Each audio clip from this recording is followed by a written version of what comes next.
Pessoal, a Anitta está nos trends do Twitter porque, mais uma vez, ela está salvando a Amazônia, né? O que seria da nossa Amazônia sem Anitta, sem Luísa Sonza, sem Leonardo DiCaprio, né? Mais uma vez ela foi falar besteira para os holofotes do mundo. E nesse vídeo aqui eu quero te trazer alguns dados para que quando você entrar numa discussão como essa, né, mas a Anitta não tá certa, você não refute somente mostrando como ela não sabe nada do que ela tá falando, mas também trazendo dados que contrapõem muitas vezes essas narrativas falaciosas de que, ai meu Deus, o Brasil está acabando com a Amazônia e não só isso, a gente precisa que os índios ajudem a cuidar da Amazônia. Não é bem assim. Essa história não é bem assim, né? Um cara que caiu nessa falácia é o Alok. O tempo todo ele aparece lá com cocar e não sei o que lá, como eu sou bonitinho, como não sei o que lá. Eu já marquei, inclusive, uma conversa com ele, que até hoje não aconteceu, para que você ouça o outro lado. Para que você entenda que vocês estão falando uma série de besteiras sem saber o que está acontecendo, tá? Recado rápido. Hoje você está assistindo esse vídeo numa terça-feira, eu estou indo para o Paraná com o Renan, nós vamos fazer o Tour de Bétega e para você acompanhar a nossa agenda, você clica aqui no link da descrição para você acompanhar no meu Instagram, tá? Se não me engano, nós vamos para Maringá, Londrina, Curitiba e no final de semana tem a minha luta com o Marcelo Brigadeiro em Santa Catarina, em Florianópolis, no congresso de lá, link aqui para você acompanhar também, beleza? Vamos lá, põe aí o vídeo que fez a hashtag Anitta Mentirosa subir para os trends. Vamos lá. Uma grande terra de ninguém, uma grande bagunça. Lá acontece de tudo, ninguém vê nada. É uma coisa assim que precisa de atenção, que precisa que e realmente quem se expõe para falar acaba morto, acaba com a família torturada, acaba tomando um cala-boca aí de algum jeito.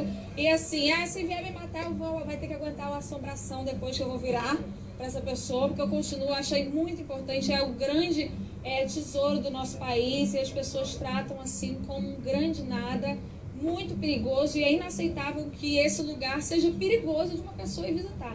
Bom, você vê um discurso desse aí, você fala, ela tem razão, né? Meu, que absurdo, está um desmando lá, o que nós vamos fazer? Só que a gente tem que ver o que tem por trás disso, né? É claro que foi um absurdo o que aconteceu com aqueles dois ativistas, isso é outro papo, isso é papo pra polícia, isso é crime, tá? Mas eu vou te mostrar a profundidade dos argumentos da Anitta.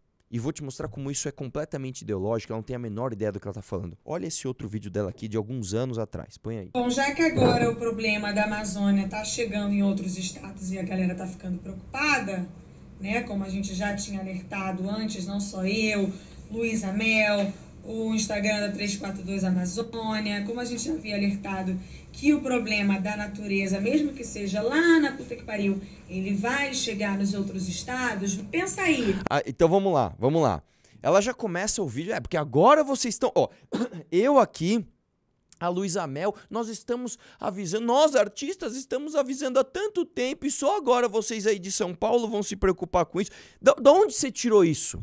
De onde você tirou isso? Desde que eu sou criança, eu ouço, né, a minha professora, um monte de gente fala que tem que tomar cuidado com a Amazônia. Então, meu irmão, de onde você tirou que você é vanguarda disso? Não, porque eu tô avisando há muito tempo, né? E agora vocês resolveram prestar atenção. A grande Anitta está nos avisando. E qual é o raciocínio dela? Põe aí pra gente ver. Antes do seu taravô, do seu bisa, bibiza, bisa, tarata, tataravô, taravô. Sabe quem tava aqui no Brasil? Os indígenas. Então não existe isso de fazendeiro, fulano, beltrano, achar que alguém pode ser dono da terra que o índio tá ali morando, entendeu? Porque antes de Pedro Álvares Cabral chegar aqui no nosso país e tudo mais, e trazer, etc. Vamos lá, quando ela começa já com a dicotomia. Você está com os índios ou você está com os fazendeiros, né? Não, porque ou você está com os... E não é bem assim. Já começa por aí. Depois ela pega e fala assim, não, porque antes do Pedro Álvares Cabral vir aqui e trazer etc. O que é o etc que eles trouxeram, os portugueses? Todo o conceito de civilização que você conhece, inclusive de propriedade privada. Quando você, Anitta, tem leis que protegem as mulheres, quando você, Anitta, tem ali o conceito de propriedade privada para você ter os seus direitos autorais protegidos, para que você ganhe o seu dinheiro com a sua música, isso é um conceito da sociedade ocidental trazida pelos portugueses e não dos indígenas. Então esse Ah, esse etcétrazinho não é zinho, é tudo da tua vida. Né? Então você já começa menosprezando algo que você nem conhece. Mas vamos continuar. As terras, quem estavam aqui tomando conta delas, no caso, se você for aplicar a lei do uso capião, dá um Google no que significa essa lei, de quem vai ser a terra? Dos índios. Peraí, eu adoro. Mas se tem uma coisa que eu adoraria, meu irmão, é ter um debate com a Anitta sobre a lei de uso capião. Eu tenho certeza, Anitta, que você conhece muito dessa lei. Inclusive, o conceito de uso capião, a lei do uso capião veio da onde? Veio desse etc que você falou dos portugueses. No mesmo vídeo, você despreza uma coisa e depois você usa isso como argumento para falar que você está certa na sua tese. É inacreditável. E aí, pra mim, essa é a pior parte do vídeo. Essa é a pior. Vamos ver o que ela fala, onde ela vai. Se um indígena chegar na minha casa agora e pedir para dormir no meu quarto, eu vou me sentir na obrigação de abrir e falar assim, querido, entre. Porque antes de tudo, de chegarem e invadirem o território dos indígenas, eles estavam lá.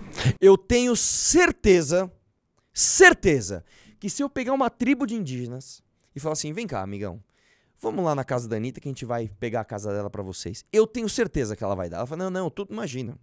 Eu tenho certeza absoluta, Anitta, que você faria isso. É que a gente vive num país tão hipócrita e com pessoas tão sem atitude que ninguém vai fazer isso. Mas eu gostaria muito de ver essa cena. Da galera chegando lá e você falando não. E os seus seguranças barrando eles na porta. Né? Aí a gente ia pôr o vídeo, mas cadê? Você não falou? Né? O que você fala não escreve. Mas vamos continuar que tem um finalzinho ainda. Se você não é descendente de um indígena, assim como eu não sou, provavelmente, você não pode dizer que a terra é sua. Então aí a gente aprende... Pera aí, pausou. Eu sou descendente de indígena. Você sabia, Anitta? Eu fiz o meu teste genético e eu tenho ali uma porcentagem de descendência de indígena. E agora? Você me dá a sua casa? Fica aí o desafio, né? Mas vamos ver o restinho que ela falou. Lá acho que no... Como chama? No ensino fundamental? Eu gosto que ela fala assim, isso aí é muito óbvio. Você aprende ali no... Como é que chama mesmo? Ah, o tal do... Aí o cara sopra pra... No pré. Na pré-escola tá uns molequinhos, ó, usa o capião, tá? Pedro Álvares Cabral. Ai, meu Deus! Né? Como diria o Kim, que desespero! Né? Mas vamos lá. Findou o vídeo e eu vou trazer alguns dados para que você saiba como a Anitta tá falando besteira. Em primeiro lugar é o seguinte, ela fala, ali é uma bagunça, aí não sei o que lá. E não é bem assim, Anitta. Eu não sei se você sabe, aliás, eu sei, você não sabe. Nós temos o Código Florestal mais avançado do mundo. Você sabia disso? Eu duvido que você saiba sequer o que seja o Código Florestal. Outra coisa aqui também, nós temos a maior área, tá, de floresta nativa protegida do mundo. Isso corresponde a 66% de todo o nosso território. Isso basicamente é o seguinte, imagina que você tem uma fazenda e mais da metade dessa sua fazenda você simplesmente não pode usar, você vai preservar. É triste, né, para você competir com o resto do mundo que usa muitas vezes 100% ali do seu potencial construtivo, etc. Pois é, nós competimos assim com o resto do mundo e não estamos falando aqui que isso é certo, que isso é errado, mas é assim que a gente faz e a gente com muita força, com muita garra, a gente preserva essa quantidade. Outra coisa, você sabia que existe uma diferença entre bioma Amazônia e Amazônia Legal? Você sabia que existe diferença? Uma coisa é o bioma do tipo Amazônia, a outra coisa é o que a lei considera a Amazônia. A Amazônia Legal, ela é obviamente maior do que o bioma, ou seja, dentro da Amazônia Legal, você tem outros tipos de bioma, como por exemplo, o Cerrado e o Pantanal. Outro dado para você consultar antes de você sair falando besteira. Da Amazônia Legal, tá? Da Amazônia Legal, já que a Amazônia bioma muito pouco pode ser explorada para atividades comerciais, né? Eu digo assim até de ser economicamente viável, não do que a lei permite, mas da Amazônia Legal, você tem ali 85% dela protegida, 14% explorada, e quando eu falo explorada, não é desmatada, é explorada, dentro dos conformes, dentro da lei, e você tem apenas 1% desmatado. Isso eu estou falando com mais de 500 anos de história, ou seja, desde que os portugueses vieram com seus etcéteras e etcéteras, nós desmatamos 1% da Amazônia Legal. E você tá aí falando um monte de besteira, né, mundo afora. É triste que a pessoa ganha notoriedade para falar de Amazônia porque ela tem o grande mérito de rebolar a raba, né? É muito triste ver um negócio desse. Mas enfim, e qual que é a grande briga, né, que nós temos que nos atentar, que é o tal do marco temporal? O que é essa história? Eu vou tentar resumir aqui para o vídeo não ficar longo. Só para você ter uma ideia de como é o Brasil hoje. O Brasil tem aproximadamente 200 milhões de habitantes. Tem mais do que isso, mas tem aproximadamente isso. Nós temos uma área de aproximadamente 8 milhões e meio de quilômetros quadrados. Isso dá uma densidade média do Brasil de 23 habitantes por quilômetro quadrado. Então, se você fizer um quadrado de 1 quilômetro dentro do Brasil, a média de habitantes naquele quilômetro é de 23 pessoas. Isso é muito pouco, isso é muito baixo. Só a título de comparação, Paris, que é a cidade que vocês amam, né? O Chico Buarque tá lá, o João Willis foi pra lá, um monte de gente ama, ai, o Wagner Moura quer ir pra Paris, não sei o que. Paris é maravilhoso. Sabe quantos 23 habitantes tem o Paris por quilômetro quadrado? 23 mil habitantes por quilômetro quadrado. Amiguinha. Só que isso, tá? Isso já é baixo para toda a nossa sociedade brasileira. Quando você trata de índio, é pior ainda. Nós estamos falando de uma população indígena de aproximadamente 800 mil indivíduos, 800 mil indígenas, para terras, áreas reservadas a esses indígenas que passam do 1,5 milhão de quilômetros quadrados. Isso dá uma densidade de menos de um índio por quilômetro quadrado. Menos de um índio por quilômetro quadrado. E você quer vir me dizer que, não, nossa, tá errado, estamos matando, pelo amor de Deus, pelo amor de Deus. Você quer ver outra coisa? O que é o marco, como que se define uma terra indígena? E aqui tá o maior absurdo. A FUNAI chega lá, né, que a FUNAI, grande parte da FUNAI é comprada, né, nem os índios gostam da FUNAI, eles demarcam um território, fazem um estudo antropológico sem nenhum critério objetivo, definem ali, né, como um lugar importante para os indígenas.